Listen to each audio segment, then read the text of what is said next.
नमस्कार, आप देख रहे हैं स्वतंत्र स्तंभ न्यूज। सच्चाई देश की गलियों से। आइए डालते हैं नजर आज की ताजा खबर पर। बीजेपी के अध्यक्ष भूपेंद्र सिंह चौधरी ने बजट को लेकर प्रेस वार्ता करते हुए कहा कि ये बजट युवा, किसान, महिला, गरीबों के विकास के लिए समर्पित है। ब्यूरो रिपोर्ट, स्वतंत्र स्तंभ न्यूज। माननीय प्रधानमंत्री जी का जो संकल्प है, सबका साथ सबका विकास, ये बजट हमारा उसी लक्ष्य को समर्पित है। ये बजट विकसित भारत की दिशा में बढ़ता हुआ महत्वपूर्ण कदम है और इसमें विकास के जो 4 इंजन हैं, उन चारों को फोकस किया गया है। ये विषय है कृषि, एमएसएमई, निवेश और निर्यात। इन चारों को केंद्र में रखा गया है। बजट में गरीब, युवा, किसान और महिलाओं पर ध्यान केंद्रित करते हुए विकास के उपायों को प्रस्तुत किया गया है। पहला इंजन है, पहला विषय है कृषि, किसानों की समृद्धि का संकल्प।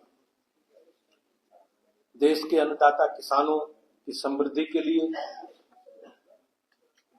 भारत का विकास कहीं न कहीं किसान के विकास के बगैर अधूरा है।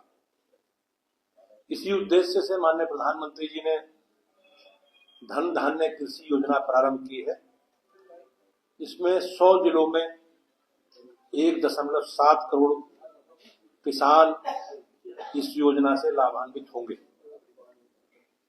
किसान क्रेडिट कार्ड, केसीसी की जो सीमा ऋण की अब तक 3 लाख थी, इस बार बढ़ाकर 5 लाख कर दी गई। आप सब लोग जानते हैं कि किस प्रकार से किसान सूदखोरों के, बिचौलियों के चुंगल में फंसा रहता था, लेकिन हमारी सरकार ने किसान क्रेडिट कार्ड की व्यवस्था के तहत किसानों को बहुत न्यूनतम ब्याज दर पर ये सुविधा उपलब्ध कराई है। पहले इसकी लिमिट 3 लाख थी, अब ये लिमिट बढ़कर 5 लाख हुई। उच्च उपज बीज मिशन, कपास उत्पादकता मिशन और मखाना बोर्ड जैसी योजनाओं से किसानों को बेहतर बाजार मूल्य मिलेगा। इसके लिए भी सरकार ने योजना बनाई। दूसरा इंजन है एमएसएमई। इसमें छोटे उद्योग में बड़ा बदलाव देखने मिलेगा। देश का हर छोटा उद्योग, हर स्टार्टअप भारत की नई अर्थव्यवस्था की नींव रख रहा है। सूक्ष्म उद्यम क्रेडिट कार्ड के तहत 10 लाख एमएसएमई को 5 लाख तक की ऋण सुविधा उपलब्ध कराई जाएगी। चमड़ा, फुटवेयर उद्योग में 22 लाख नए रोजगार सृजित करने का लक्ष्य निर्धारित किया गया है और 1.1 लाख करोड़ का निर्यात का भी लक्ष्य तय किया गया है। खिलौना उद्योग में मेड इन इंडिया ब्रांड को वैश्विक स्तर पर पहचान मिलेगी। बिहार में राष्ट्रीय खाद्य प्रौद्योगिक संस्थान की स्थापना से खाद्य प्रसंस्करण उद्योग को बढ़ावा मिलेगा। स्टार्टअप के लिए 10,000 करोड़ का अतिरिक्त योगदान दिया जाएगा ताकि नवाचार और उद्यमता को बढ़ावा मिल सके। तीसरा इंजन है भारत, आत्मनिर्भर भारत की दिशा में एक बड़ा कदम। बजट 2025-26 को भारत को आर्थिक शक्ति बनाने के लिए निवेश बढ़ाने पर जोर दिया गया है। शहरी चुनौती निधि 1 लाख करोड़ का आवंटन इसमें किया गया है, जिसमें शहरी को विकास का केंद्र बनाया जाएगा।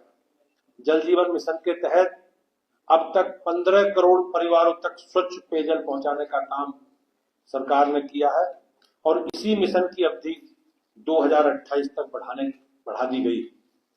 समुद्री विकास निधि में 25,000 करोड़ रुपए की योजना, जिससे भारत में बंदरगाहों और जहाज उद्योग को निश्चित रूप से बढ़ावा मिलेगा। आईआईटी और आईआईएससी में 10.00 नई रिसर्च फेलोशिप दी जाएगी। 200 डे केयर सेंटर खोले जाएंगे, इसमें हर जिले में सस्ता और सुगम इलाज मिल सके। परमाणु ऊर्जा मिशन 20,000 करोड़ के निवेश से 2033 तक 5 स्वदेशी छोटे मॉड्यूलर रिएक्टर विकसित किए जाएंगे। उड़ान योजना के तहत 120 नए हवाई अड्डे बनाए जाएंगे और बिहार में ग्रीनफील्ड एयरपोर्ट विकसित किया जाएगा। चौथा इंजन है निर्यात का। भारत को वैश्विक शक्ति बनाने की पहल के तहत मेक इन इंडिया नीति के तहत अब पूरी दुनिया में अपनी छाप छोड़ रही है। निर्यात संवर्धन मिशन भारत को निर्यात का हब बनाने के लिए एक नई पहल है। एयर कार्गो के लिए भंडारण की सुविधा बढ़ाई जाएगी, जिससे कृषि और खाद्य उत्पादों को तेज निर्यात किया जाएगा। देश में करदाताओं एवं मध्यम वर्ग को राहत देने का एक बड़ा काम इस बजट में किया गया है। देश के करदाताओं के लिए बजट निश्चित रूप से राहत लेकर आया है। अब तक 12 वर्ष तक 12 लाख तक की वार्षिक आय पर कोई आयकर नहीं लगेगा। टीडीएस की सीमा भी 2.4 लाख से बढ़कर 6 लाख कर दी गई है। 36 जीवन रक्षक दवाओं को कस्टम ड्यूटी से छूट दी गई। सामाजिक कल्याण और समावेशन हमारा लक्ष्य है। सबका साथ, सबका विकास और सबका विश्वास और सबका प्रयास। पीएम स्वनिधि योजना के तहत स्ट्रीट वेंडर के लिए 30 लाख तक का यूपीआई लिंक क्रेडिट कार्ड दिया जाएगा। 50.00 अटल टीचिंग लैब्स बनाई जाएंगी ताकि सरकारी स्कूलों में नवाचार को बढ़ावा मिल सके। 10,000 नई मेडिकल सीटों के साथ चिकित्सा का विस्तार होगा। शिक्षा के क्षेत्र में एआई के केंद्र स्थापित किया जाएगा, जिसमें 500 करोड़ रुपए की लागत से विकसित होगा। साथियों, ये बजट सिर्फ आंकड़ों का बजट नहीं है, ये आत्मनिर्भर भारत का माननीय प्रधानमंत्री जी का संकल्प है। ये हर किसान, हर युवा, हर युग में हर नागरिक की आकांक्षाओं को पूरा करने वाला बजट है। और निश्चित रूप से माननीय प्रधानमंत्री जी के नेतृत्व में जो हम सबका सपना है विकसित भारत का, एक ऐसा भारत जहां सबके पास समान अवसर हो, हर उद्योग को बढ़ावा मिले और हर व्यक्ति को आत्मनिर्भर बनने का अवसर मिल सके, इसका प्रयास माननीय प्रधानमंत्री जी कर रहे हैं। आइए हम सब लोग मिलकर अपने इस विकास यात्रा का हिस्सा बने और भारत के निर्माण में अपना योगदान दें।